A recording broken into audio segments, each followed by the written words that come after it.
Welcome back, everyone, to our second installation of The Life of Nikita Khrushchev. I'll keep this short, but I do want to issue another language warning, as I did in the first part. If swearing or offensive language is something that is difficult for you to hear, then now is the time to tune out.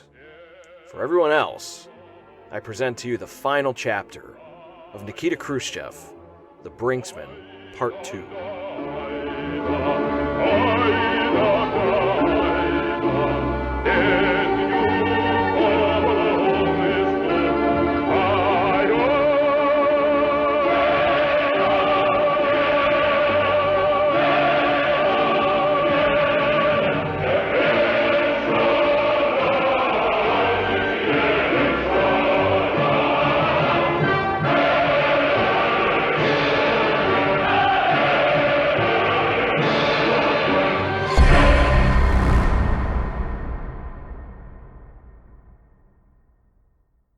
On September 15th, 1959, Nikita Khrushchev was on a plane over the Atlantic.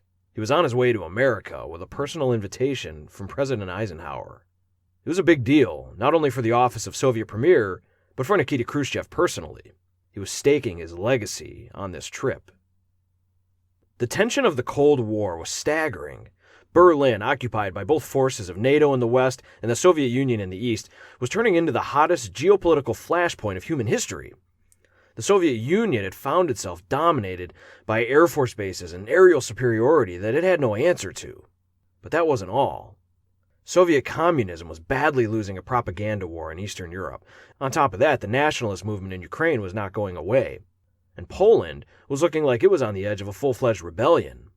In answer to these burgeoning counter-revolutionary movements, the question for Nikita Khrushchev was to use force or to not use force. If the Poles abandon communism of their own will, then communism loses credibility. Because, after all, who doesn't want to be communist? But if he uses force and crushes the uprising, then communism still loses credibility. Khrushchev, in the end, chose force, and he rolled in with tanks and squashed the Polish uprising. In Yugoslavia, Khrushchev damn near kissed the feet of Tito to bring him back into the fold of Soviet communism and repair the Stalin-era rift.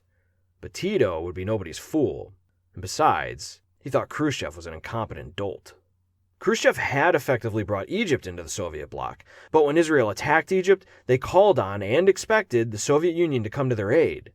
Khrushchev said that he would do what he could, but in reality, he had zero options. His method of defending Egypt was to threaten nuclear war, and it worked. In China, things were much worse. With the death of Stalin, Mao was unofficially promoted to the guardian of communism worldwide. In his meetings with Khrushchev, he treated the Soviet premier as a second-rate beggar. Further, Mao chastised Nikita's overtures to the West as feudal dealings with capitalist pigs. And Mao never missed an opportunity to play emperor to Nikita's vassal. So determined was he to meddle with the Soviet premier's diplomacy towards America that he bombed islands in the Pacific just to prove that he, in his words, held a baton that kept Khrushchev and Eisenhower dancing.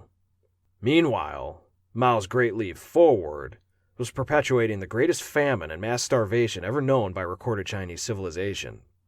Domestic issues were just as bad as foreign. Khrushchev had barely survived a coup. His office was saved only by General Zhukov, who came to his defense with a litany of Stalin-era crimes against his would-be supplanters. And then there's Soviet agriculture, a chronic issue. There was just never enough food for the masses. A fundamental miss of the communist ethos is motivation, and farming is hard work. These destitute peasants of Mother Russia just didn't reap the benefits of collectivization.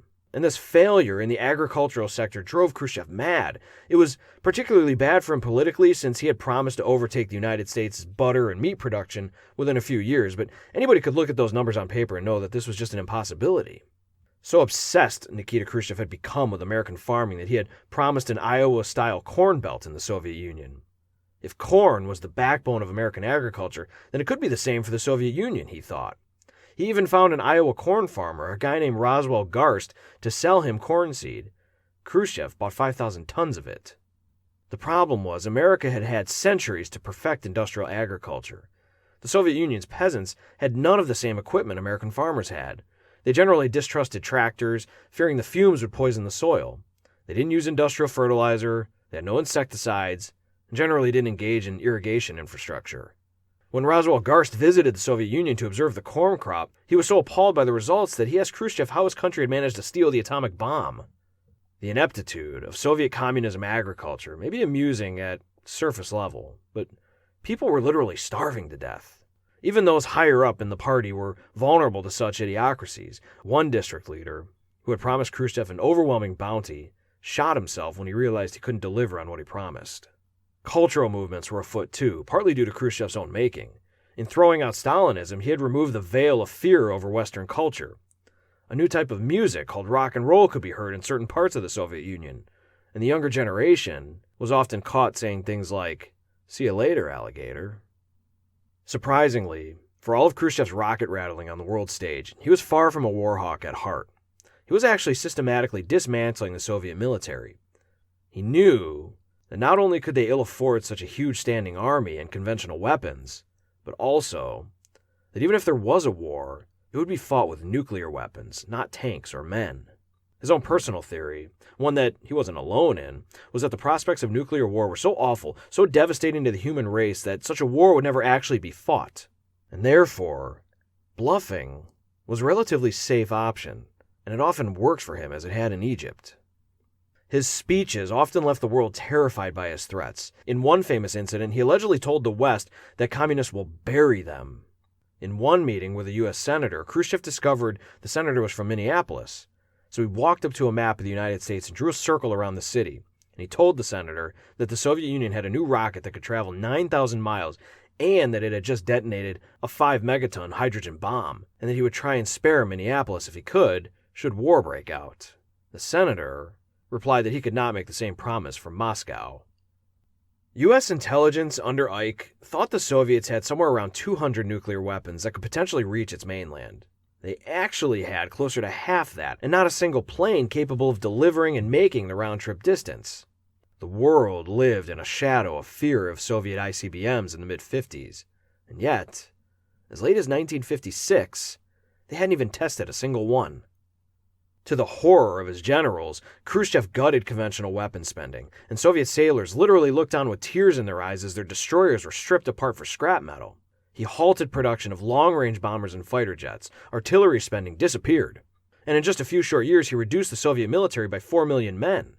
In a major oversight, Khrushchev's government made no accommodations for these 4 million men's housing or employment. They were simply dumped into the masses of an already struggling populace and expected to find jobs and housing for themselves. But Nikita Khrushchev, prior to his Eisenhower meeting, was having his successes too. On October 4th, 1957, he surprised the world with the successful launch of Sputnik, the first artificial satellite in space. He followed this up by beating the Americans to the moon with the landing of the unmanned Luna 2 on its surface in September of 1959. As amazing as these space-age achievements were, Khrushchev still had no answer for the perpetual U-2 spy planes that surveyed the Soviet Union from the sky at will. They became so common that the Soviets simply stopped complaining about them, but they drove Khrushchev nuts. But the biggest problem of them all was Berlin. East Germany was losing bad to West Germany economically and politically. Skilled labor and professionals were literally fleeing the Soviet-controlled side of the city. If nuclear war were to break out, it would start in Berlin. And Berlin was too damn close to Moscow for Soviet comfort. Khrushchev needed the West out of Berlin, and so he played a years-long reckless game of brinksmanship with the West over the city, always threatening to march in if the U.S. didn't capitulate and disarm the western side. He called Berlin the testicles of the West, although he would be outright lying to himself if he didn't acknowledge that Berlin was the same for the East. Despite his posturing, Khrushchev didn't want war. He wanted a deal. But when his overtures to the Eisenhower administration were constantly ignored, he finally declared an ultimatum that NATO pull out of Berlin entirely within 6 months, or he would resort to force. It was, of course, another bluff. When his own son, Sergei, asked him what he would do if the West simply ignored his ultimatum, Khrushchev replied he would just try something else. Ike had longed for a Berlin deal too. However, his military advisors were generally against it, preferring military pressure. But this latest ultimatum by Khrushchev was disconcerting. Ike lost sleep over the military scenarios around nuclear war. The amount dead on either side of the combat was too awful to even contemplate. And this latest Soviet ultimatum threatened to bring the world to the brink. Little did he know that in reality, the Soviet Union's nuclear counterattack was almost as empty as Khrushchev's Berlin ultimatum. And so, Ike finally invited the bombastic Soviet premier to the United States to talk about their differences. Khrushchev was stunned by the invitation. After so many years of being shunned by the West, America had now invited him to tour their country. After the elation wore off, serious logistical questions arose. For instance, the Soviet Union actually had very few modern planes.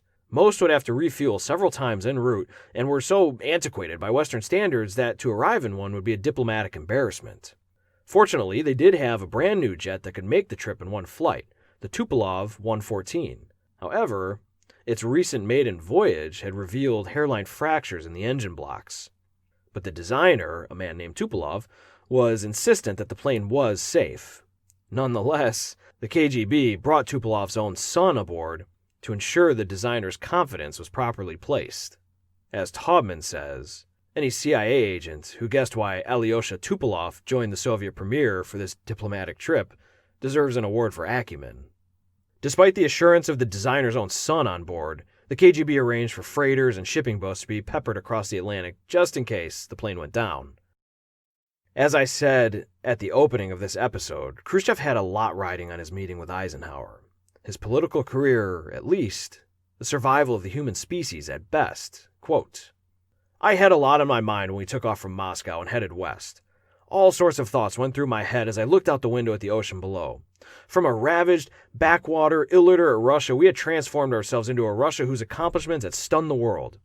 Yet, I'll admit that I was worried. I felt as if I was about to undergo an important test, man to man. I had already passed the test in India, in Burma, and in England. But this was America. Not that we had considered American culture to be on a higher plane than English culture, but American power was of decisive significance. Therefore, our task would be to represent our country with dignity and understanding of our partner's position. If a disagreement arose, as undoubtedly it would, we had to express our point of view without raising our voice, without letting ourselves be humiliated or saying anything more than was necessary in diplomatic negotiations. Stalin had kept trying to convince us that we were no good, that we wouldn't be able to stand up to the imperialists, that the first time we came into personal contact with them, we wouldn't be able to defend our interest, and that they would simply smash us. Stalin's words sounded in my head. They didn't depress me. On the contrary, they helped me mobilize my forces to prepare myself morally and psychologically for the meeting. In the midst of these thoughts, I was informed that we were approaching the United States. We had begun to circle and were about to land. In a few minutes, we'd be face to face with America. Now, I'd be able to see it with my own eyes, to touch it with my own fingers.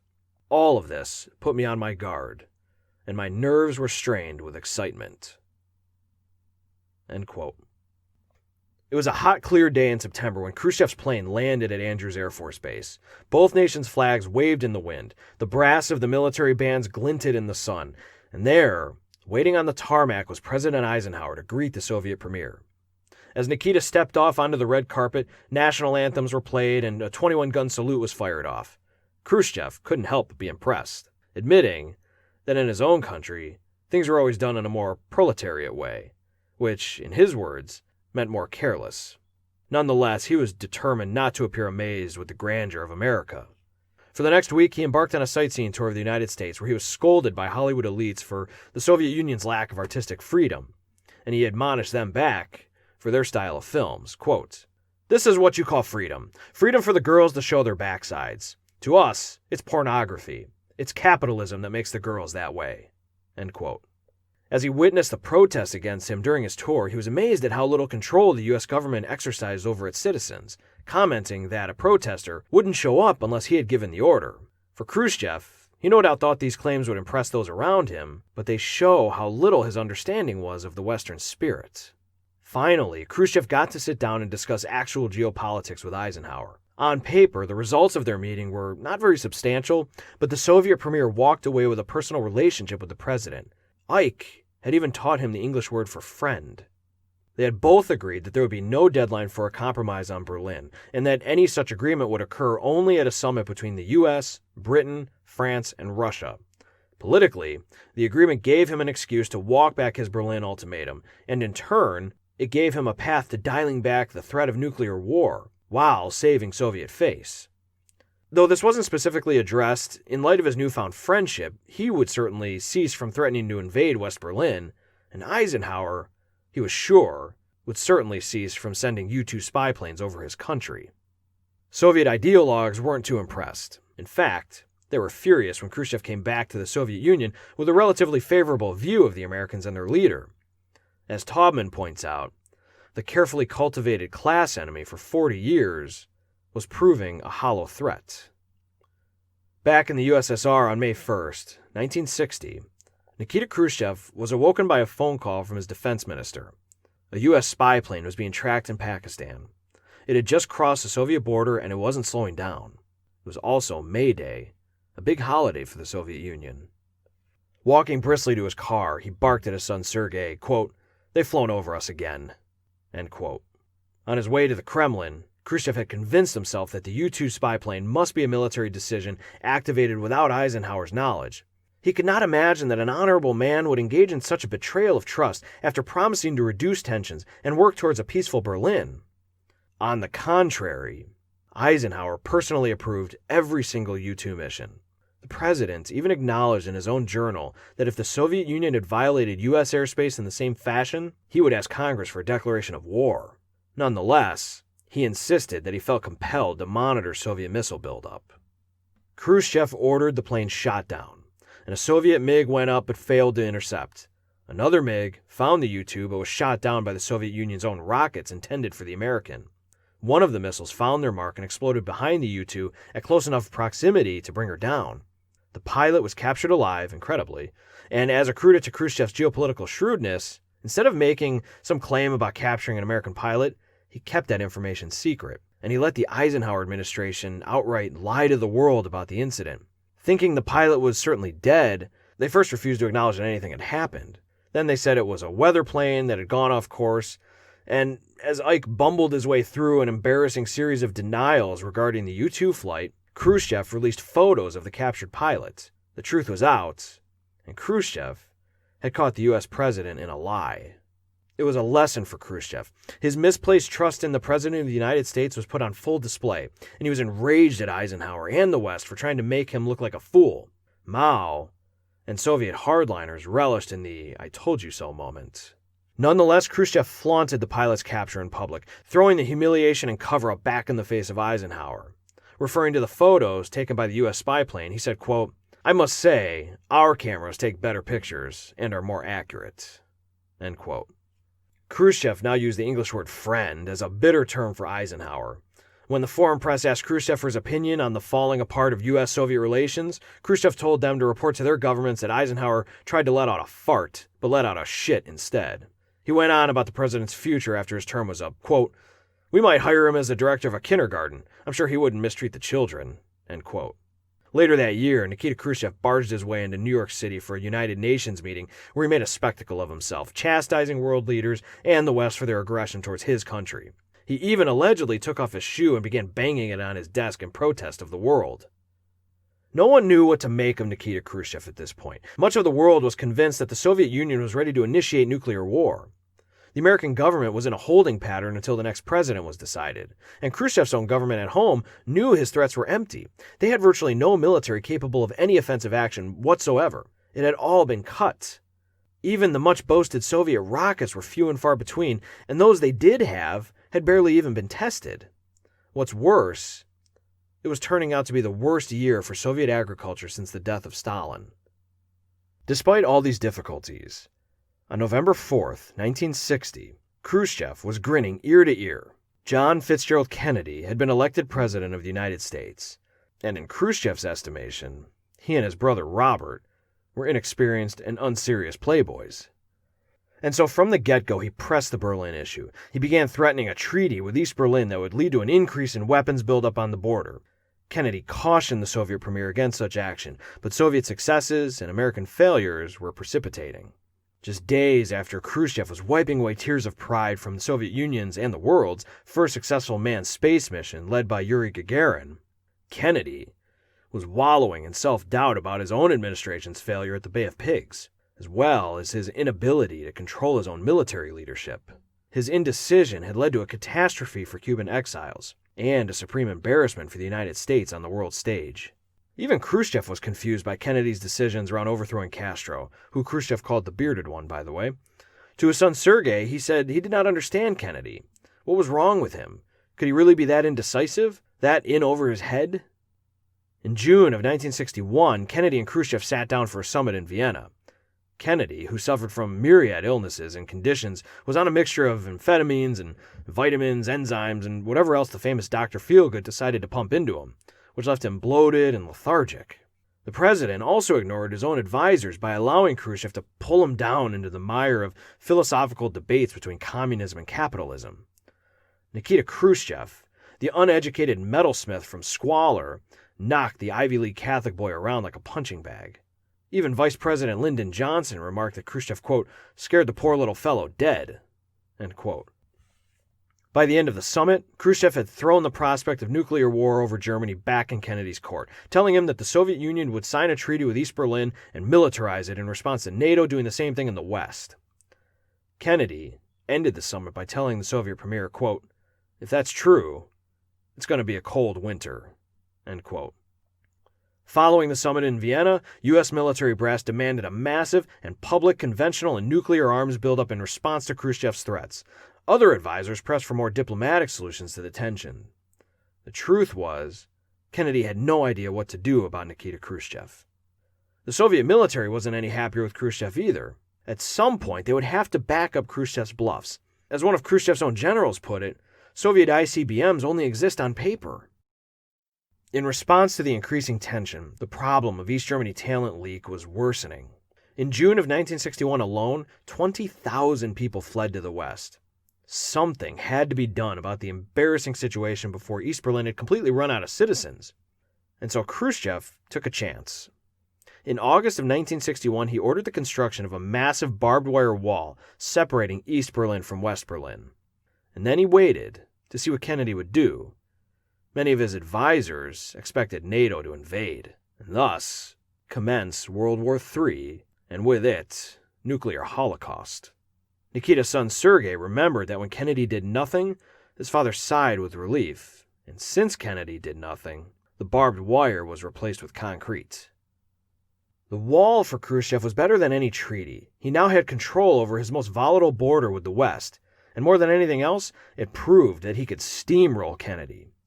After the wall went up, Nikita Khrushchev declared that the Soviet Union was nearly complete with socialism and prepared to enter into the next dream phase of Marx, that of pure communist utopia.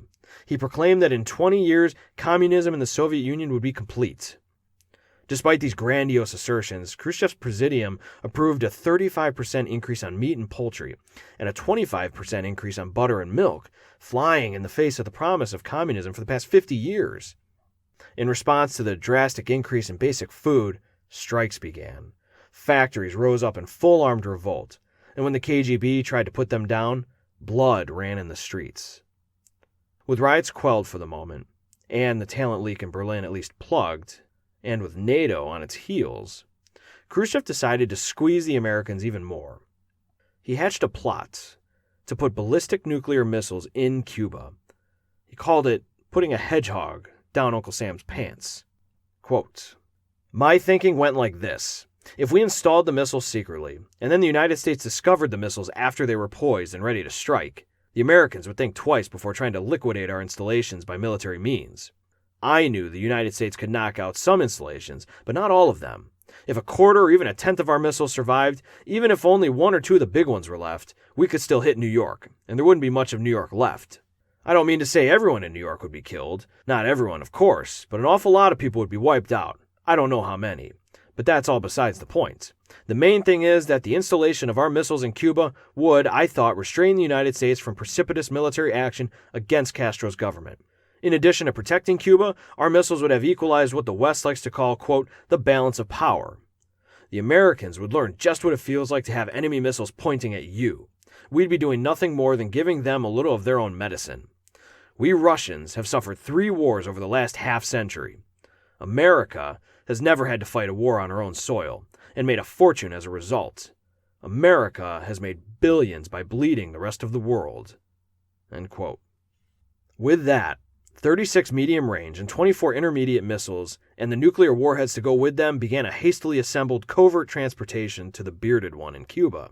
Behind them were hordes of other ballistic weapons, plus the regiments that manned them: helicopters, bombers, planes, trucks, guns, tanks, submarines, cruisers, and patrol boats, and over 40,000 men in plaid shirts disguised as agricultural advisors. On October 14th, 1962, before the Soviet rockets were operational, an American U-2 spy plane took photos over Cuba from an altitude of 65,000 feet. The photos were returned to the CIA for examination. They confirmed missile launch sites under construction in Cuba. Kennedy was still in his bathrobe when he received the news. The president's advisors were entirely confounded. Why had Khrushchev done this? Was it to protect Cuba? Was it for tactical superiority? Was it a bargaining tool? Nobody could guess. What crossed no one's mind was that it was a half-baked plan that hadn't really been thought through by Khrushchev. For the Soviets, the construction of the launch sites was unfolding into a complete debacle. The high water table, the jungles, the scorching heat, the torrential rain, the mosquitoes, the conditions were not at all what soldiers and engineers from the Soviet Union were used to working in. The ground itself was too soft for the heavy machinery, so the concrete slabs had to be anchored to the earth by hand. And staying true to Khrushchevian diplomacy, he hadn't entirely gotten Fidel Castro's buy-in to install the missiles either. As the project commenced, Castro and Che Guevara complained that when the Americans found out about the launch sites, they would wipe Cuba off the map. Khrushchev replied, quote, "You don't have to worry. There will be no big reaction from the U.S., and if there is a problem, we'll send the Baltic Fleet." End quote. More bluffs. Che Guevara was stunned that Khrushchev thought the American response wouldn't be big, but nonetheless, the island nation deferred to their communist overlords. On October 22nd, Nikita Khrushchev, returning from a walk, received a call that President Kennedy was going to address his nation. He hung up the phone, turned to his son Sergei, and said, quote, "They've probably discovered our rockets. Nothing else would explain it. Berlin is quiet, and if they were about to invade Cuba, then they would be quiet too. The missiles aren't operational yet. They're defenseless, and they can be wiped out from the air in one swipe." End quote. Khrushchev called an emergency presidium meeting, and there he told them of Kennedy's coming address and what he thought it was about. He then turned to his defense minister and accused him of blowing the whole operation. Recalling this moment later, Khrushchev noted that, quote, "The thing is, we're not going to unleash war. We just wanted to intimidate them, to deter the anti-Cuban forces." End quote. Khrushchev's presidium was floundering in an international crisis of its own making. They quickly sent an order to the forces stationed in Cuba stating that if the Americans invade, they were authorized to use any weapons they had available except long-range nuclear weapons. Then it reversed that order and authorized the use of nukes. And then, soon after, it reverted back to the original order. Despite the presidium's orders, the fact remained that the ability to launch nuclear weapons remained exclusively in the hands of a colonel thousands of miles away. These were some of the darkest days the world has ever known since humanity first conceived warfare. Khrushchev and the military leadership were almost certain that Kennedy would be asking Congress for a declaration of war against the USSR, followed by an invasion of Cuba. In turn, the Soviet military scenarios would demand that they invade West Berlin. Then the U.S. would likely launch nuclear weapons against the Soviet Union itself, followed by nuclear weapons launched against major cities in the United States. Nuclear war would have then commenced. Despite it being the height of the Red Scare in the U.S., no one was more afraid of what Kennedy's address would contain more than the Soviet premier himself. After Kennedy's speech, Khrushchev couldn't have been happier. Kennedy had opted for a blockade of Cuba, and further, he had even strategically called it a quarantine, since a blockade is technically an act of war. Khrushchev, as head of the state, was not necessarily obligated to respond to a quarantine. It was, in a way, a grand olive branch from one world leader to another. As the American fleet moved into position to blockade Cuba, U.S. Strategic Air Command, or SAC, moved from Defense Condition 3 to DEFCON 2. As Taubman notes, for the first time in history, all American long-range missiles and bombers were on alert and circling the skies over Greenland and Canada, waiting for the order to head towards the Soviet Union. The SAC commander issued his command in an uncoded message to make damn sure the Soviets intercepted them. Meanwhile, Soviet ships were still sailing towards Cuba, and the world watched with bated breath to see who would blink first, Nikita Khrushchev or John F. Kennedy. For most of the world, all that mattered was that someone blink. If neither side did, almost every major city east and west of Berlin would come under nuclear attack. Just take a moment to consider how different the world might look today. Moments before the American deadline expired, Nikita Khrushchev ordered the Soviet ships to turn around. His bluff had finally been called. To his credit, another leader may have been content to go down in a fiery glory, but not Khrushchev. He was determined to save the world, not end it, even if he was saving it from a crisis of his own making.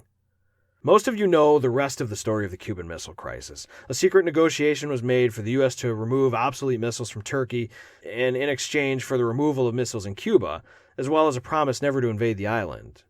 There's obviously a lot more to that story, and one could do an entire podcast series on the Cuban Missile Crisis alone, but I'm going to stay out of those weeds and carry on with Khrushchev himself.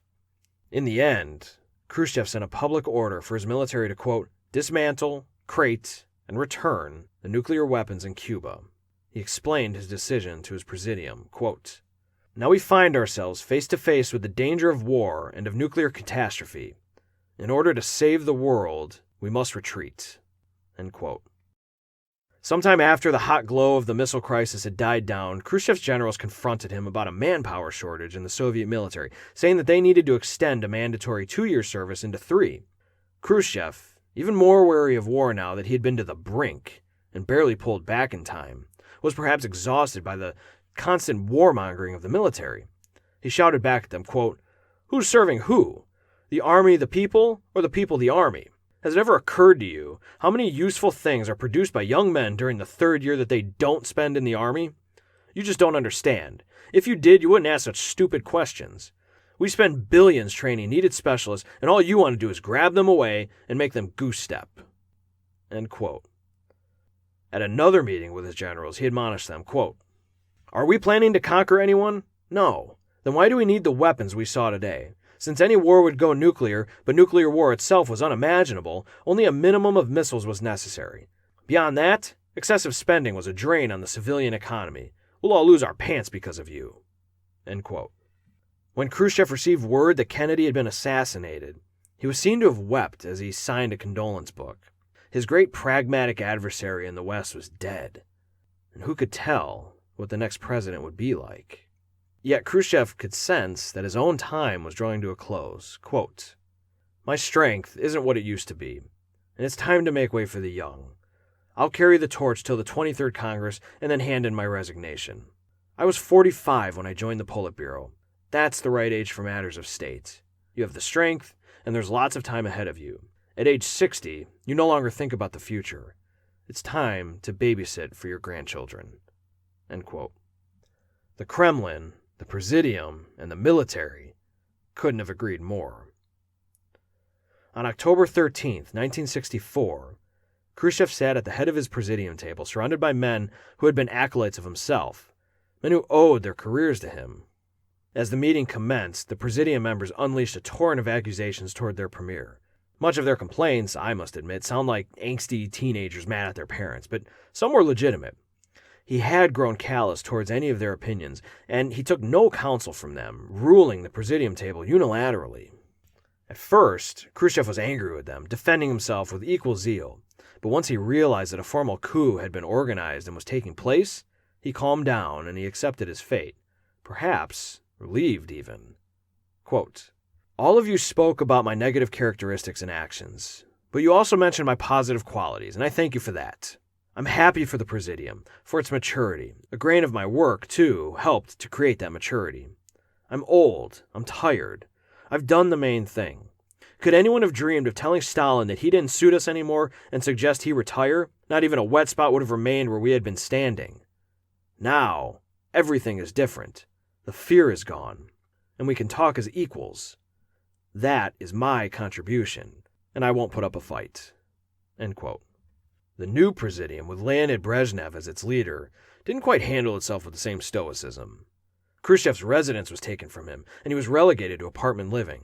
His wife, Nina Petrovna, as Taubman notes, didn't miss a beat in making sure that the new living situation functioned just as well as the old. She treated her husband's ouster as just another party decision and didn't get emotional about it. Khrushchev's son, Sergei, would still take long walks with his father as he had done before, but now his father would say nothing, only occasionally murmuring that his life was over. At times, Sergei noticed tears welling up in his father's eyes. One day, while his grandson was at kindergarten, his teacher asked the boy what his grandfather does in retirement. "Grandfather cries," he said. Deprived now of intelligence reports, Khrushchev took to constantly listening to the radio for news, but all too often he would find his liberal reforms being reversed back to Stalinized laws under Lenin and Brezhnev. When he would receive propaganda newspapers from the authorities, he would discard it as garbage, not worth reading. Instead, he took up reading classic Russian fiction, Tolstoy and the like, and he even began to read some banned books brought to him by his son, and after their reading, admitting that banning them was a mistake. He even apologized for the famous incident when he yelled at those artists, noting that he was upset for their artistic criticisms of the Soviet system and of himself, which he acknowledged were correct. Even in retirement, he was obsessed with agriculture. He started his own garden and tended it with his grandchildren, and he experimented with different crops and hybrids and styles of irrigation. He was still looking for something that would more effectively feed the Russian masses. One day, he espied some farmers through his binoculars, and he ran towards them to tell them that they were making a mistake in their planting. They told him that it didn't matter, that this was the way their superiors had ordered the crops be planted, and all he could do was huff away, annoyed with the stupidity of it all. In retirement, Khrushchev, as one naturally does, began weighing the merits of his own life and the crusades that he'd fought. Every day that went by, he grew more cynical of the whole Soviet system. Quote, "Paradise is a place where people want to end up, not a place that they run from. Yet in this country, the doors are closed and locked. What kind of socialism is this? What kind of shit is it when you have to keep people in chains? What kind of social order? Some curse me for the times I opened the doors. If God had given me the chance to continue, I would have thrown the doors and windows wide open." End quote. Finally, perhaps with a spirit of defiance, he began to work on his memoirs. He knew such a project would create a scandal for the Presidium. Socialist retirees were generally not allowed to do such things. Nonetheless, in August of 1966, with his son-in-law, who's a journalist, sitting across from him in his garden, he began to recite his life story into a tape recorder. His son Sergei helped him organize the vastness of this project, and a typist was found to begin transcribing the 250-some hours of tapes. Suspicious of the memoirs, the Kremlin summoned Nikita Khrushchev before it. Quote, "The Central Committee has received information that you have been writing your memoirs for quite some time, and that they include many events of party and state history. The Politburo demands that you stop work on these memoirs immediately and turn over what you've already dictated to the Central Committee." End quote. But Khrushchev replied, quote, "I cannot understand, Comrade Kirilenko, what you and those who sent you want. A lot of people in the world write memoirs, and in our country too. There's nothing wrong with it. Memoirs aren't history. They're just a person's view of the life he'd led. I consider your demand to be an act of force against a Soviet citizen, and as such a violation of the Constitution. And therefore, I refuse to obey you. You can put me in prison. You can seize this material from me by force. You can do all of this today if you wish. But I categorically protest. You violated the Constitution again when you stuck listening devices all over my dacha. Even in the bathroom. You spend the people's money to eavesdrop on my farts." End quote. But the Kremlin dismissed his insistence of rights and pressed their charge. But all it did was make Khrushchev the bolder. Quote, "You can take everything away from me. My pension, my dacha, my apartment, that's all within your power. And it wouldn't surprise me if you did. So what? I can still make a living. I'll go to work as a metal worker. I still remember how it's done. And if that doesn't work out, I'll take my knapsack and go begging. People will give me what I need, but no one would give you a crust of bread. You'd starve." End quote. But leaving the meeting, Khrushchev was worried. He confessed to his son Sergei that everything they were doing was in vain, that once he was dead, the KGB would confiscate everything and destroy it. But little did old Nikita Khrushchev know was that his son, in true Solzhenitsyn style, had been hiding extra copies of his father's memoirs all over Russia in anticipation of just such an event. Sergei even convinced his father to give him permission to smuggle the memoirs out of the Soviet Union for foreign publication, thus transforming the former premier into a political dissident and criminal of the state. But the KGB knew something was afoot, and one day, in the fall of 1969, they burst into the family's home and proceeded to tear it apart looking for Khrushchev's memoirs, but the search was in vain. Sergei was now under constant surveillance by the KGB, and eventually they detained him, and he produced a copy of his father's memoirs to make them go away. But it was too late for the KGB. Khrushchev's memoirs had already made it to Western publishers, and they were released less than a year later. In the meantime, Khrushchev had suffered a severe heart attack and was not doing well, but his defiance in the face of the KGB remained. Quote, "Murderers must be unmasked. So many were put to death. So many of my friends were executed, all dedicated beyond a doubt to the party. So many were killed by Mao in the Cultural Revolution, by Mao and Stalin both." End quote. When harassed by yet another KGB interrogator, Khrushchev shouted, quote, "Arrest me, please, shoot me. I'm sick of living. I don't want to live. Today, the radio reporter de Gaulle died. I envy him. Maybe your summoning here will help me die the sooner. I want to die. I want to die an honest man. I'm 70 years old. I'm in my right mind, and I answer for all my words and deeds. I'm prepared for any punishment up to and including the death penalty. I'm ready to die on the cross.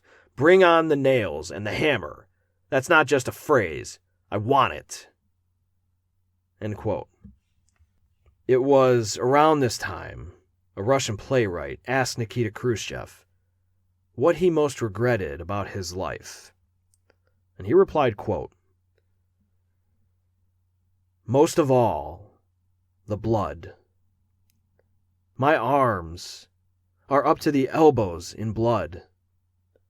That is the most terrible thing that lies in my soul." End quote. Then there was another heart attack. Back in the hospital, a doctor approached him as he was reading a book. When he realized the doctor was hesitant to interrupt him, he said it's okay. He was only reading about socialism, which is only water. The doctor was understandably confused, but Khrushchev just laughed and reiterated that socialism is just water. Shortly after returning home, he suffered yet another heart attack. And as he was driving again to the hospital, he watched the crops pass him by, and he complained that they were planted wrong. At the hospital, his condition worsened. Taubman tells us his wife, Nina, was reduced to kissing the palm of his left hand, and he to stroking her cheek. On September 11th, 1971, at the age of 77, Nikita Khrushchev was pronounced dead. His wife, who was so strong and so reserved, burst into tears. Sergei assumed there would be some sort of state funeral for his father, but it was not meant to be. The KGB locked Nina out of her house and posted guards at the door while they ransacked their home. And instead of a grand Red Square funeral, the Presidium arranged for a private burial at a small cemetery at noon on a Monday. They then withheld the official announcement until 10 a.m. on the same day, so that by the time anyone found out the former premier had died, no one would be able to make it. The coffin was transported in an old bus. At the burial grounds were the KGB to ensure that everything stayed quiet. But one woman dared to speak. She was short and gray-haired, and had once been imprisoned by Stalin, and she publicly thanked Nikita Khrushchev in the name of the millions he had released from the gulags. After Nikita Khrushchev's death, the Soviet Union largely pretended that he never existed. They undid many of his reforms and reverted to Stalinization in many ways. But as I said earlier in this series, Nikita Khrushchev had already struck a fatal blow against the Soviet Union, right after he became premier, no less. His secret speech had started an ideological counter-revolution that had slowly been gaining momentum for decades. Despite his disappearance from the history books, he had his admirers. Among them were a couple of guys named Mikhail Gorbachev and Boris Yeltsin. Two guys who didn't exactly see eye to eye, but both of them were Khrushchevian in their desire to reform the Soviet apparatus. In Gorbachev's own words, he considered it his duty to continue what Nikita Khrushchev had begun. Khrushchev was victorious in the end, and though he didn't live to see it, the doors to his wall were thrown wide open on November 9th, 1989. The masses of East Berliners were welcomed by West Berliners with flowers and champagne. Soon after that, the citizens of both sides began demolishing the Berlin Wall, crumbling it to the ground. On Christmas Day, 1991, the hammer and sickle of the Soviet Union was lowered from waving above the Kremlin, and the tricolor historical flag of Russia was raised up in its place. The Soviet Union collapsed in its entirety without nuclear war.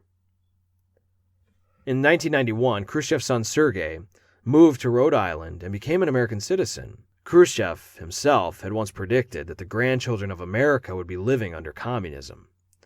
But now, his own son was living under capitalism. Opinions of Nikita Khrushchev's leadership is heavily mixed for obvious reasons. He was a complex man, and as such, a great subject for a history podcast, I might add. Yet, about 20 years ago, a poll was taken in Russia, and according to the Dean of Russian pollsters, only 2 periods of the 20th century that the Russian people evaluated positively were associated with the last Tsar, Nicholas II, and Nikita Khrushchev. Author Roy Medvedev has said that despite the blood that Nikita himself acknowledges is on his own hands, during his rule, 20 million people were either released or given their good names back posthumously, and that this fact alone outweighs his faults. Nikita Khrushchev would no doubt hope so too. Quote, "After I die, they will place my actions on a scale. On one side evil, on the other side good, and I hope the good will outweigh the bad." It has been an astonishing day. Hour after hour, all through today, thousands and thousands of West Germans have come to the wall to see for themselves, to climb up on this hideous structure, to finally look down at what has been no man's land for so long. Suddenly, a flashback to what it was like for so long. A young man in the east makes a dash for the wall. They catch him and take him away. Presumably, he should have used a legal border crossing. Only a couple of years ago, he might have been shot. Not today. Today it was possible to have a dialogue. Your government seems to be changing every day. Where do you think it's going? That's the government's problem, he says, not mine. Such an astonishing moment in history. Now, what's it feel like to be standing on top of the wall? It's incredible for me. It's I can't describe really my feelings. It's something unreal for me. If there is someone who sleeps for 8 weeks and you told him what happened here, he thinks you're crazy. It's unthinkable. Unthinkable. Many of the East Germans were stunned by it all. "I've been waiting 28 years for this," he told us. "Will you come permanently?" we asked. "How long will you stay?" "I haven't much money," he said, "but I'll stay till I run out of gas." You and I in a little toy shop, buy a bag of balloons with the money we've got, set them free at the break of dawn, till one by one they will come. Back and paste, box in software, flash the message, something's out there, floating in the summer sky. 99 red balloons go by.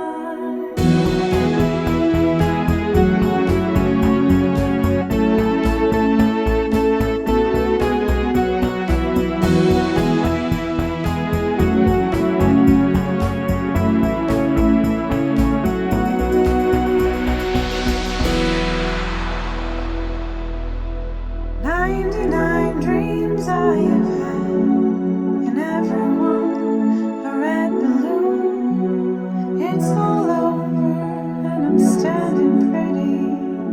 In this dust there was a city. If I could find a souvenir, just to prove the world was here, then here is a red balloon. I think of you and let it go.